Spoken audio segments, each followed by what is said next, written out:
Hey, welcome to the Open House Show. It's, I guess, our holiday edition. We have a great show lined up for you this week. Glad you tuned in. And if you're watching again on our YouTube channel, our Facebook channel, and also our LinkedIn, we'll be having it as well. We have Dr. David Rath with Montverde Academy, Associate Head of School and Dean of Enrollment Management with us. Chris Mitchell is going to be joining us as well, and we're going to dive into the trends of pre-COVID, the trends now, and what the international student market looks like for boarding schools, K through 12. So without further ado, let's bring them on. Dr. Rath, hello. Hey, how are you? Here. Good to see you. Hey, Jesse. Hey, Dr. Rath. Good to see you again. Always a pleasure. How are you? Doing well. Before we start, actually, just got to give a shout out to Jesse. Wait, can I do it with you? I know what you're going to do. Can I do it with you? Go ahead. Happy birthday to you. Happy birthday to you.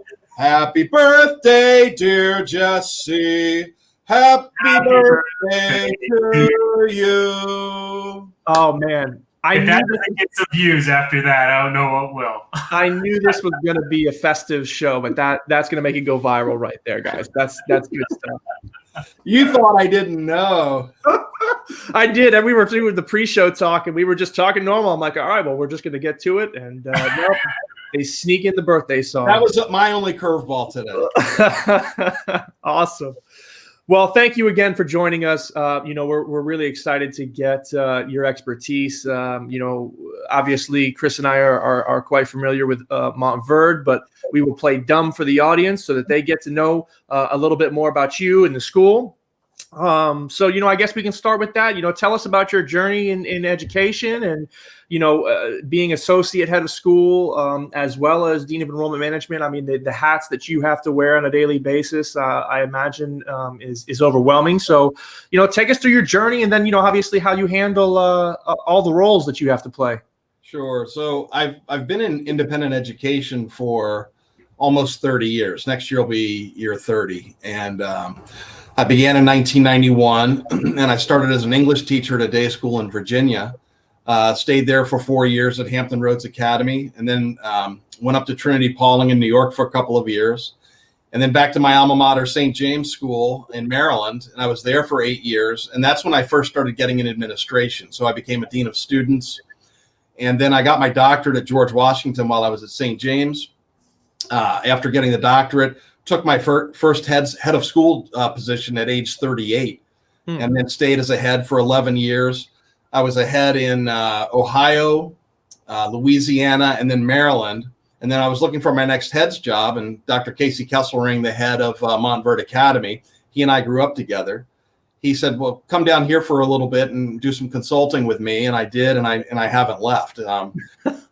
People say, do you miss being a head of school? I can tell you after this year, watching what Dr. Kesselring has had to endure, I do not miss being a head of school.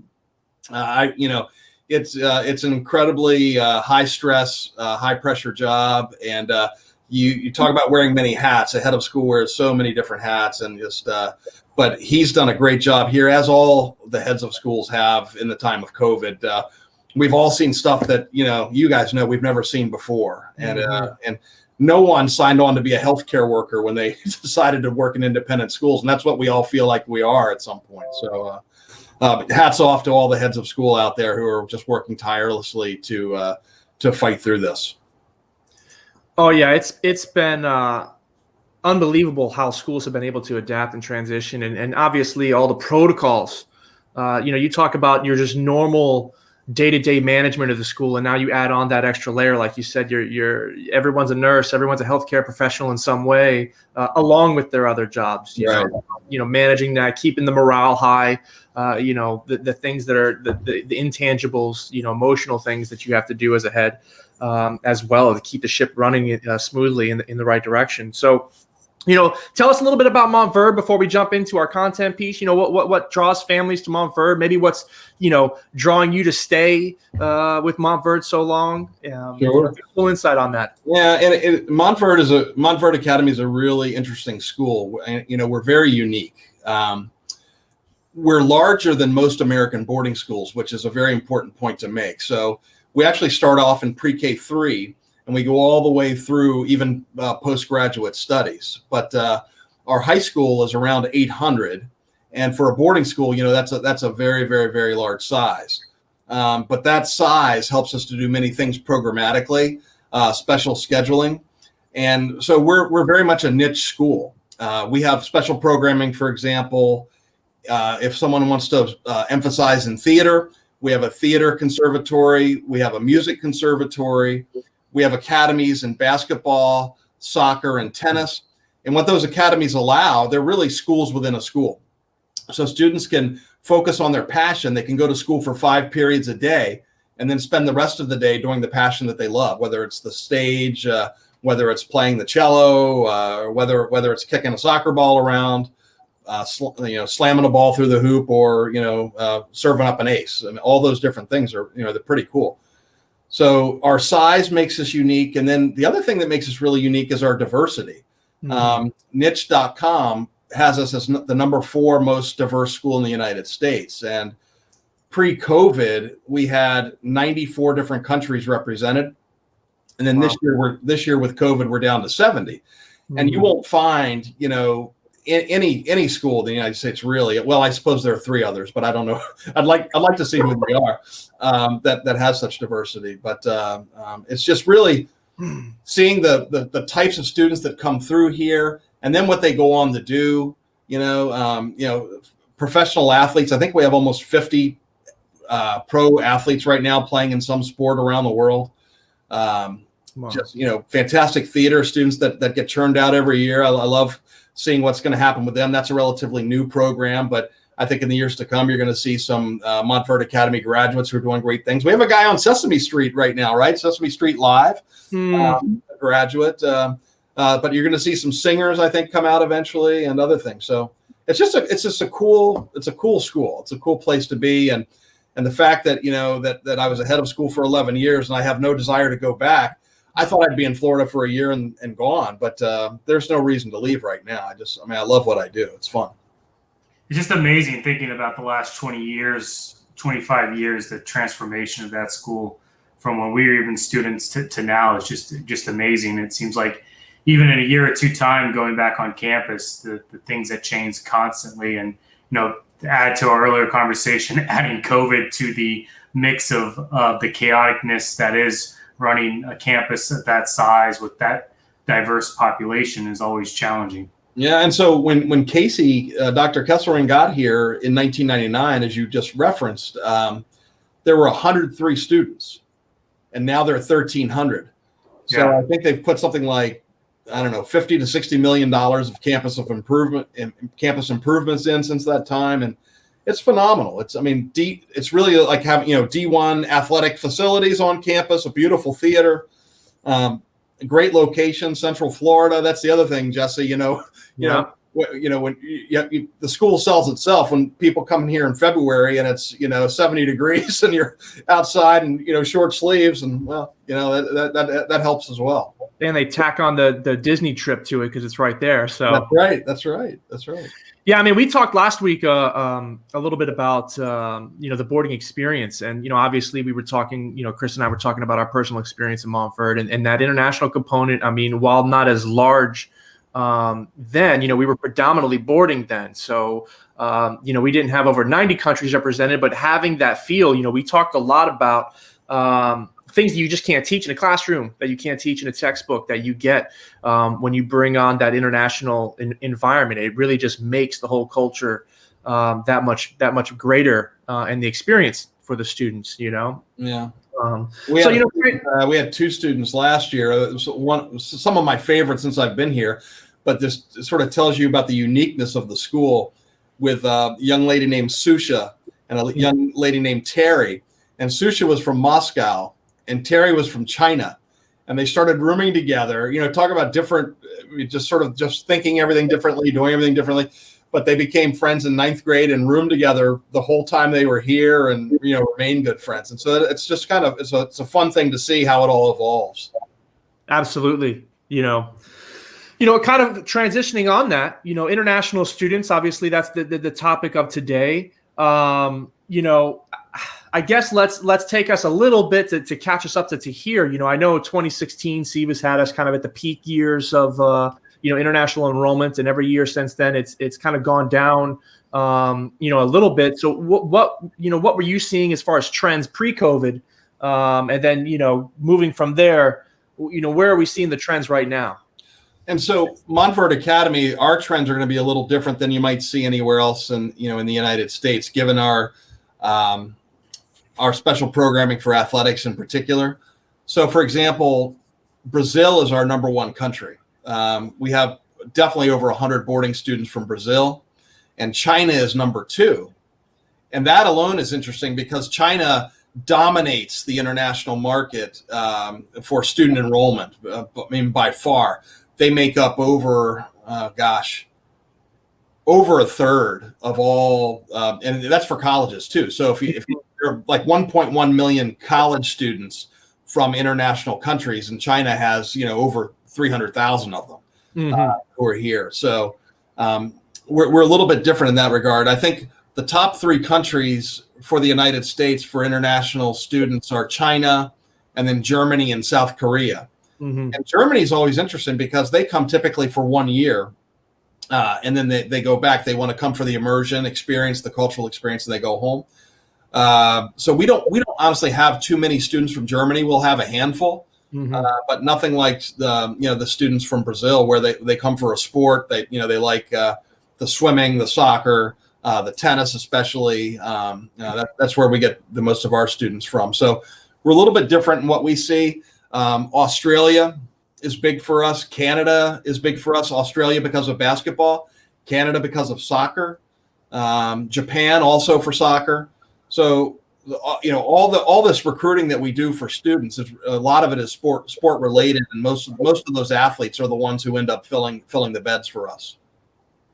Yeah, and it gets you have your day markets, and they are what they are. You placate to them depending on where your region are. When you throw that boarding into it, even domestically, but definitely internationally, you can get very creative, depending on what programs you have. A good example, at least in my experience with Montverde is, Mexico is usually like a 1 year stay. They come for the experience, they go back home. But if you have a program to offer them, like they want to come here, they stay here, they graduate.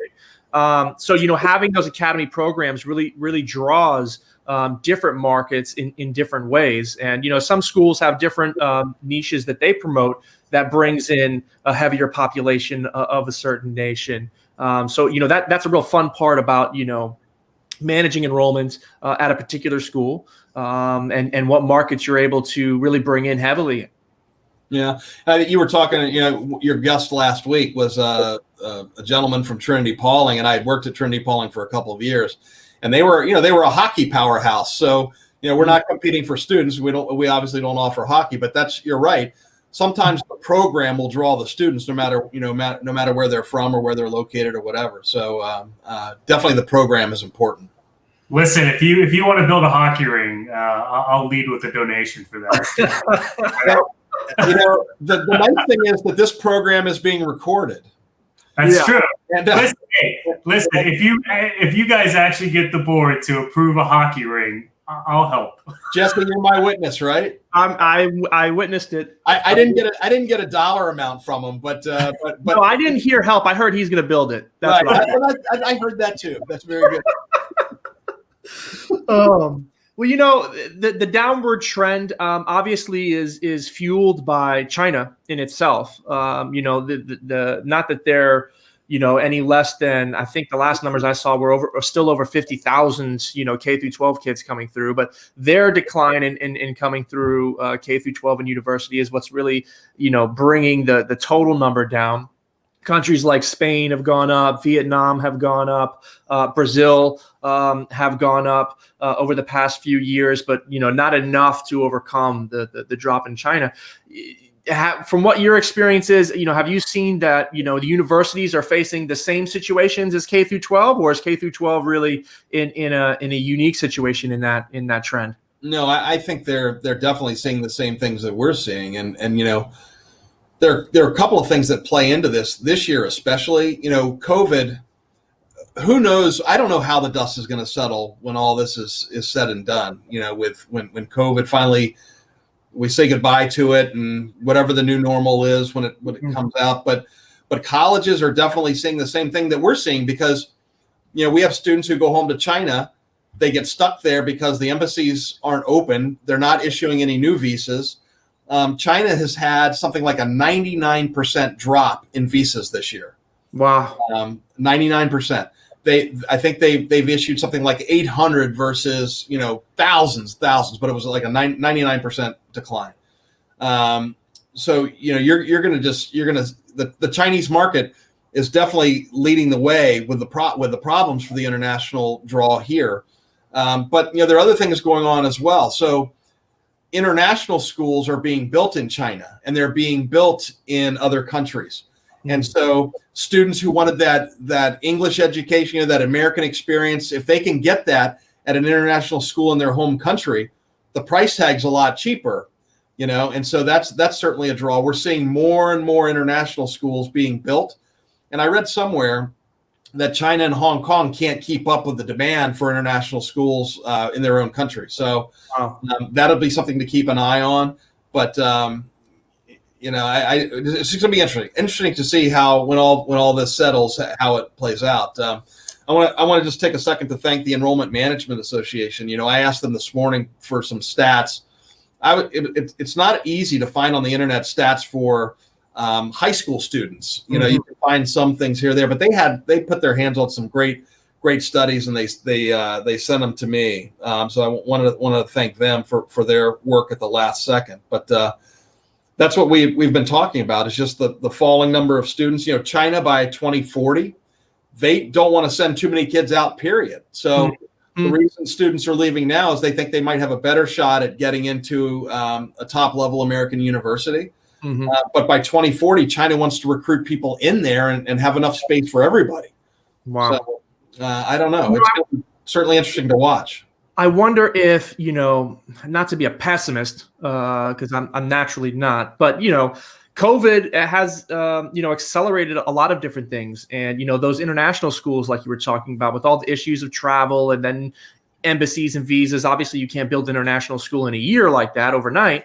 Or actually in some provinces in China, maybe you can. But typically speaking, do you think that this might change the direction of some board members, or however the system is set up in those nations where, hey, because of this experience, maybe we are more strongly considering building this international school here. Let's ramp this up and prioritize this more than we had it on the back burner for, a few years down the road. It might. That might happen. But, the other thing that's going to be interesting that goes along with it is what happens if they do graduate from an international school in China, okay? Yeah. So right now, from what I understand, there is not one student from China who's gotten into an Ivy League school from an international school in China. Now, I don't know if that's 100% true, but I was at a seminar not long ago, and I did hear that. And so if they build all these international schools, but they still can't get into Harvard, they're still going to try to go to Harvard, and if they can't get in from the path in their own country to Harvard, they're still going to come to the United States to try to get into Harvard. Yeah. I mean, because they care about the prestige, the rankings. It's very interesting. Interesting. Yeah. So, Dave, I've got a question on the tuition side of things. We've talked to other guests on the show about tuition pricing in general, and how the challenges are with that, with the ever constant rising. But I want to take it from a different angle of how tuition prices are seen both domestically versus international, and seeing if that is an issue being quote unquote priced out of the market. And what's your thoughts and take on that?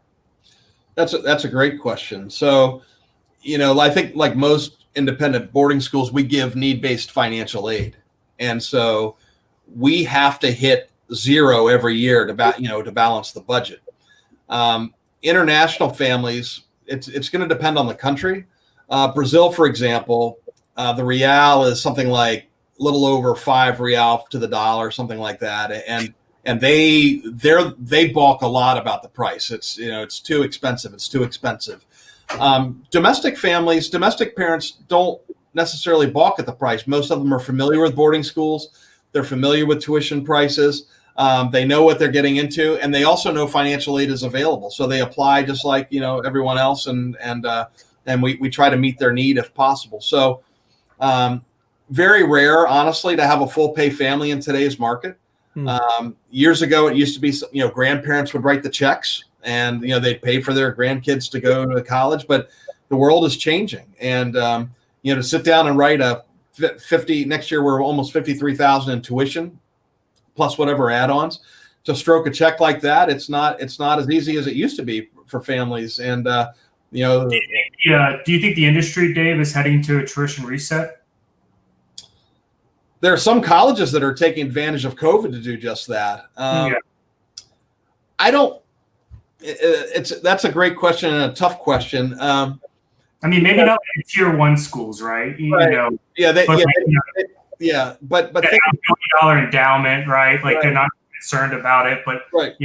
But think about it this way. So colleges work the same way that independent schools work. So the tuition is high, but if you can get a full pay family in, all right. So let's say that we can figure out that our average tuition price is $35,000 or so. Okay. Those full pay families are actually who could afford the $52,000 or $53,000 are actually saving some money coming.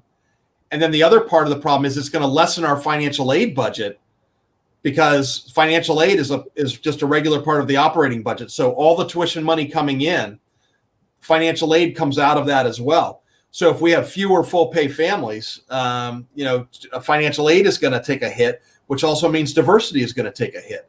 And diversity is very important to our school, and I know it is to a lot of schools. So I wonder if a tuition reset for all these families would actually do more harm than good. I don't know. I don't know. But to me, I think you kind of just try to use that financial aid to try to keep your school as diverse as possible. You're going to get full pay families, and you're going to get families who can't pay full. It's just like the same idea with college. I know that people who write this, stroke the check for $53,000.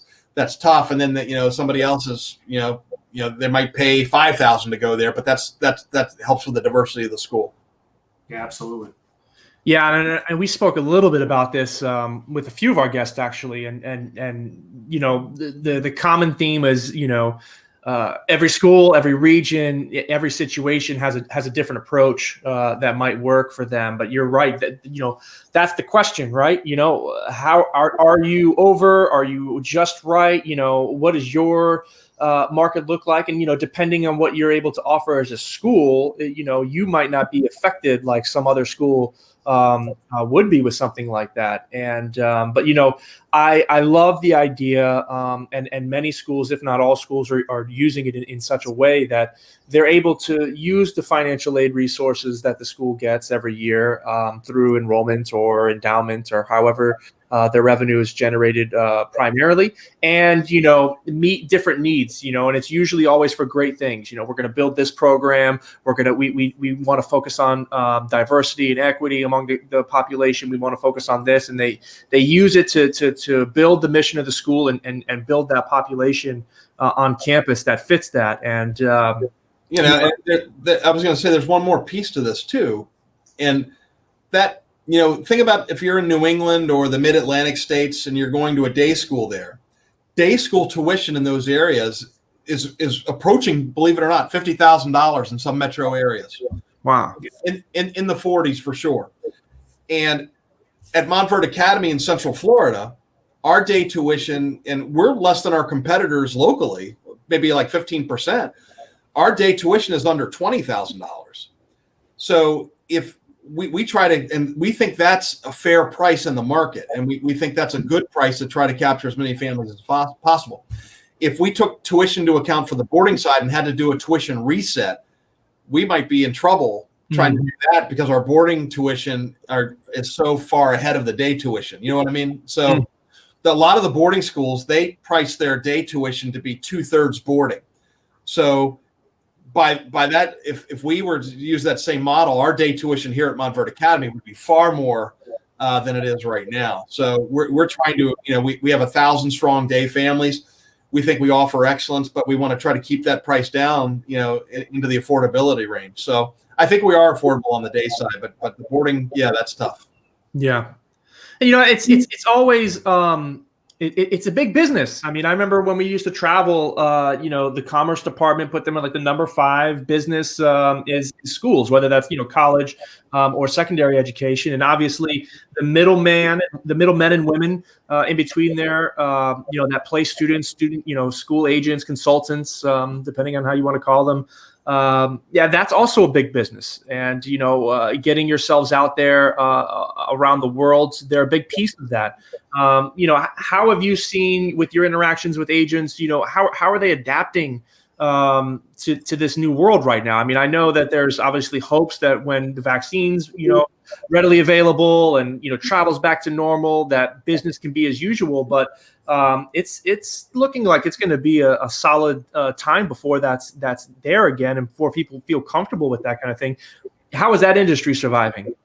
That's a great question. So I mean, I don't have any stats, right? Yeah, no, of course not. I just have but I have personal knowledge.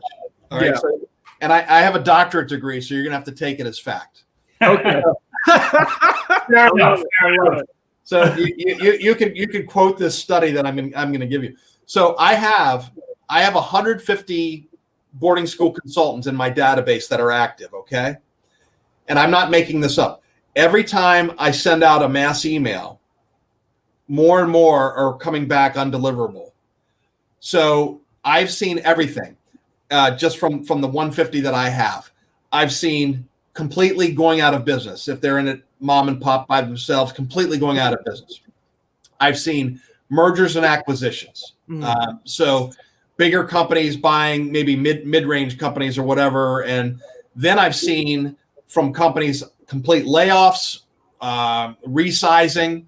I've seen it all from just within the 150 that I have. So it's brutal. It's like, it's like trying to be a travel agent right now. Really, it's not much different.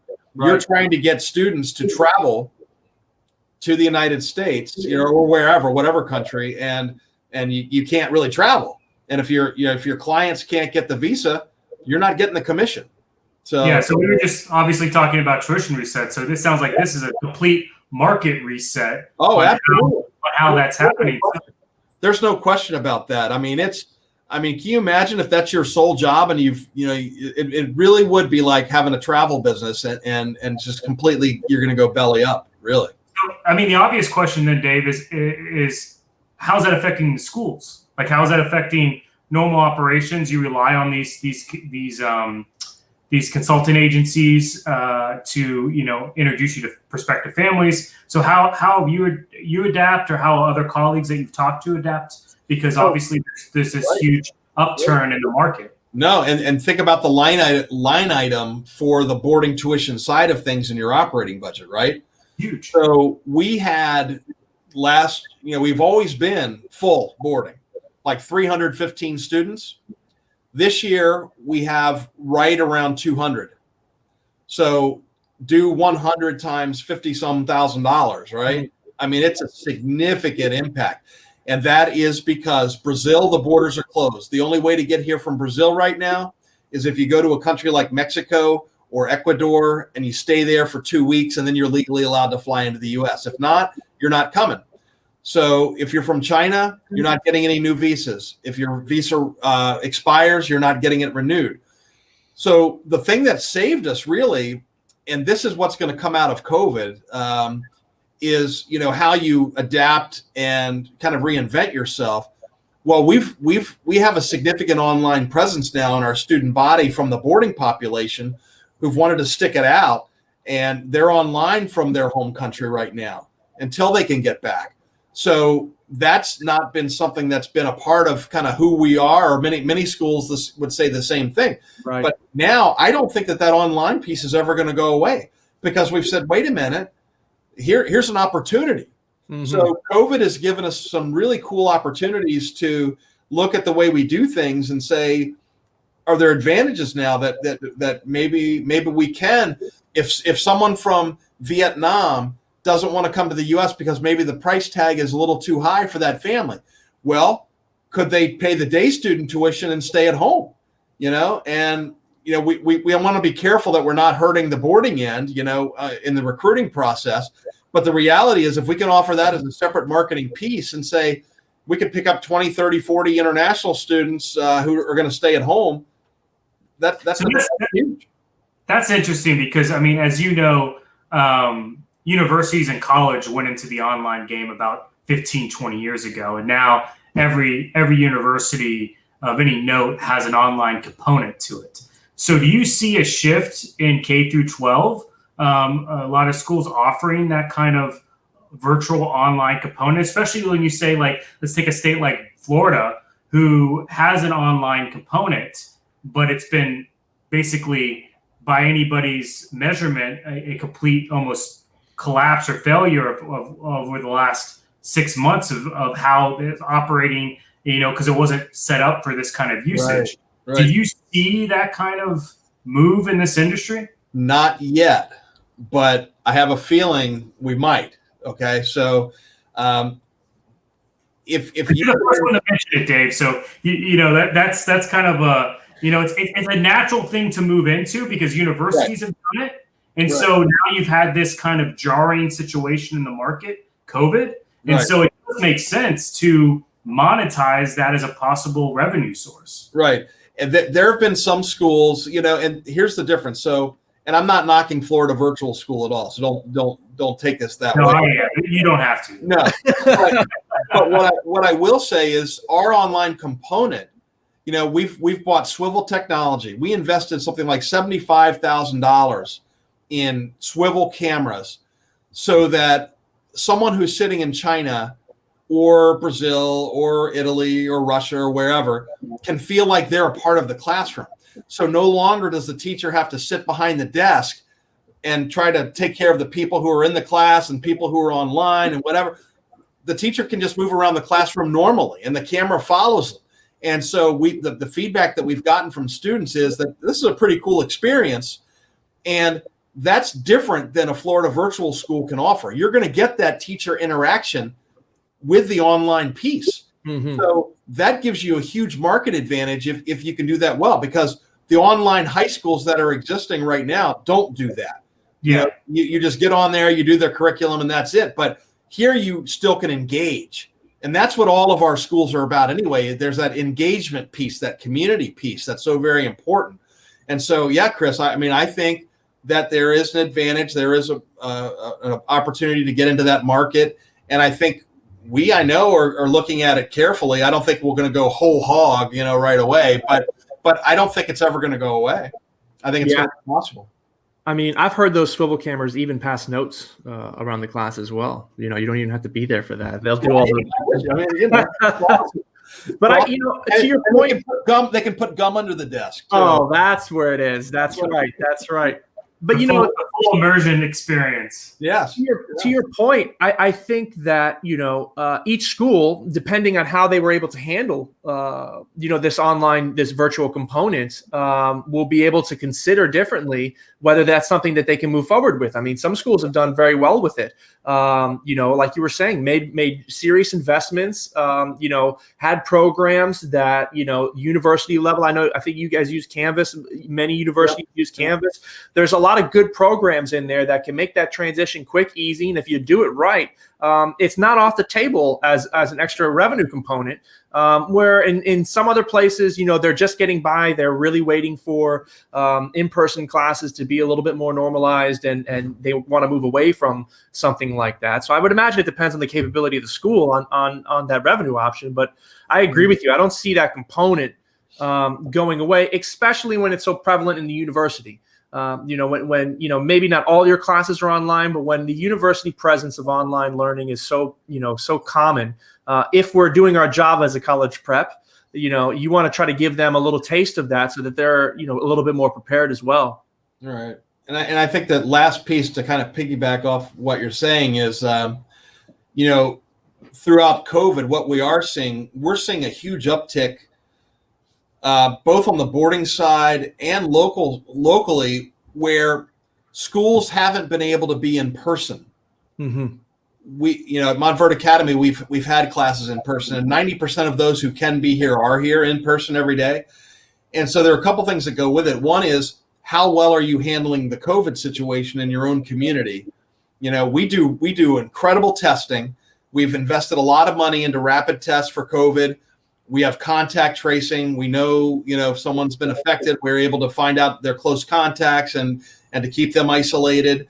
So that engagement piece of having students face to face has been great for us too, because there's been a huge interest in schools where they're not in session. They want to get back into the classroom. They want to see their teachers, So that's going to be interesting to watch too. You don't even think about it because we live in Florida, and even though things are burning all around us, we're we're fine. There's no COVID's no big. It's not a thing. It's a thing, but you have to handle it well, right? And we've had, I think, less than 1%, 0.7%. Since we started. So you have to stay on top of that, but we're all about community. All of our schools are all about community. And if you can get face to face, I think that's really, really important. Online is great. If you can make it interactive as possible, that won't go away. And I see opportunities there, but to me, it'll never take the place of face to face. Yeah, of course. Yeah. I could agree with that. So, we always try to have crystal balls, when we're trying to do enrollment and figure out where things will be coming from next. From your perspective, your expertise, what nation or maybe even region, do you see coming out of this the soonest? When we're talking about international market and where to find students for the next enrollment cycle. Where do you see the area that's going to be able to come out of this the quickest? Well, the one that I see, to me, that's most obvious right now is Australia. If you look up Australia, they're not wearing masks right now. Their stadiums are full. New Zealand, they've been very successful, and hopefully there won't be another outbreak anytime soon. But Australia, we have quite a number of students from Australia, and I've had one family, in matter of fact, that's moving from Australia to the local area to send their two boys. They don't want to send them as boarders. So they're going to, rent or buy a house, and they're coming. So Australia to me is the one where I think it's going to happen the quickest, where we're going to get back to normal with them, students coming to us from there. Europe, I think, is going to still be a hot mess. What's going on in England right now with a new strain. Right. That's right. And then I heard, I don't know if this is true or not, but I think someone told me that the strain somehow came from South America. And if that's true, it's everywhere already. So who knows? I know they're trying to lock down England right now, but the reality is if it came from somewhere else, good luck, right? Good luck. Yeah. So it's just a mess.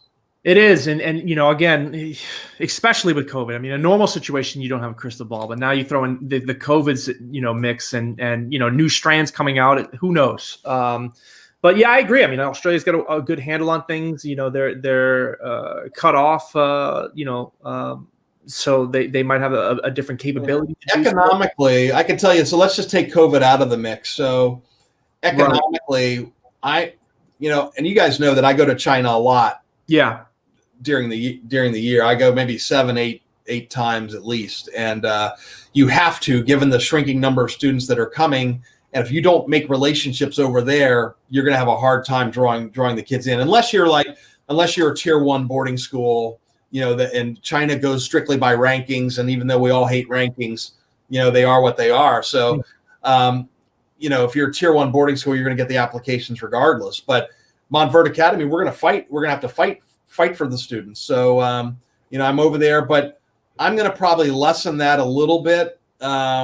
Depends on how the political fallout happens as well. I know, it's really interesting. Many of our parents, and I don't mean to get too political, but, many of our parents really thought we were at war. And our Chinese parents thought we were really at war. And I said, no, we're not at war. And so I'm hoping that January 20th will bring a kind of more relaxed atmosphere between our countries. And that's my hope for 2021 anyway. I can tell you that things can only get better with those two countries right now. When I told you earlier about the number of visas coming from China, 800 or so, inquiries are down in 47 out of 50 cities from China. Almost none of this is COVID related, if you can believe that. Almost none of it. It's all political. Yeah. Almost all of it is political. So let's hope that 2021 for all of our boarding schools, schools in general, anyone's, for international kids, the Chinese market is always going to be important. And let's hope those relations get a lot better very, very soon. But other than China, so I'm going to spend a lot of time in Thailand, Vietnam, and I'll tell you a market that's going to start emerging is Cambodia. And I've never been to Cambodia, but I've been watching it, and I do think that you're going to see more and more. Cambodia will be like what Vietnam was. Vietnam is already on a nice uptick, but I am going to spend a lot of time in some of those Asian countries, Thailand, Vietnam, and hopefully get to Cambodia as well. That's very interesting insight. I mean, I remember my trip to Vietnam, some of the best people I've ever met, awesome. Some of the best students that you can get. And you're right, there was big interest. Those fairs were packed. Yeah. And, Cambodia is a new one. That's very interesting. And that's why we have guests like you on the show to give us that stuff that we don't know. I could be lying for all you know. I mean, Hey, no, but you're a doctor. We take it as truth. That's right. No, it is true. Cambodia, I'm telling you, Cambodia is emerging. Put all your money into Cambodia. So, Dr. Rath, what are you seeing in Central Florida? I mean, I guess not really so much the boarding population, but, as far as a market watch is concerned, your region, Central Florida, what's it looking like? I know in Florida, we're a little bit of the Wild West. It doesn't feel like that. I know COVID's rampant everywhere. We still live life like it's the 1999 party. And, that's just Florida. It doesn't matter if it's a hurricane, catastrophic pandemic. We're just living life as usual for better or for worse. But what do you see in the enrollment market here? I think, but I'd also say, David, real quick too. I wanted to mention this before you get into this. It also feels like, now that I have a toddler, we're looking at pre-K3 programs. There seems to be a school on every corner. Now that's a little of exaggeration, right? But there seems to be a lot more independent schools, per capita than you would maybe find elsewhere. And so I just want to hear your insight on that as well. My motto is you get what you pay for. Mm-hmm. So you're right. There are schools popping up all the time, but lift the hood and take a close look under the hood, right? And I think, and then Chris, I think you'll keep seeing that. I think they'll, Florida, look, the Orlando area is going to, like what I heard within 10 years is going to grow by 1 million more people. I mean, it's hard to fathom, but you're going to see more and more schools are going to pop up. It's the natural thing. If they're not happy with a public option, there's room for more charter schools and more room for more independent schools. There's going to be more room, which means more competition amongst us all. And it's going to be interesting to see how it all plays out. But Central Florida, Jesse, just like you said, we're seeing very strong interest and interest from people who are moving down here because their schools, wherever they are, aren't in session in person. I keep going back to that, but it's all about community, and I think we have a good reputation in Central Florida, and that interest is going to stay strong. I'm sure the same thing is true at Lake Highland and Trinity and Windermere Prep. I'm sure they're having good interest as well. So we're not seeing a downtick in Central Florida whatsoever. And where we lost population with COVID, really not amongst the day student population. We still have over 1,000 day families. It was really just simply the international boarding market. Yeah, which was natural and across the board. That wasn't, right. anywhere specific. That was you're right. No, and it's funny because, we talk about the 94 different countries, and we do that because yes, we love the diversity from all the different countries, but B, it also protects us financially. So if a country's economy goes south, well, we have other things. Well, it doesn't protect you against a pandemic. No. Okay. So when everyone's economy goes south, it doesn't matter with 94 countries, 10 countries, you're in trouble. So, yeah. And we joked about that. I mean, not joked, but we spoke about that a little bit on some previous shows. Is how you had different markets to turn to to get yourself out of something where everyone was affected, including the U.S. You're not turning anywhere. There's nowhere to turn. No. So, maybe you've already spoke on this. You can reiterate it maybe in a different way, but, obviously, in general, where do you see the biggest opportunity for enrollment this year? What are you thinking? In conclusion,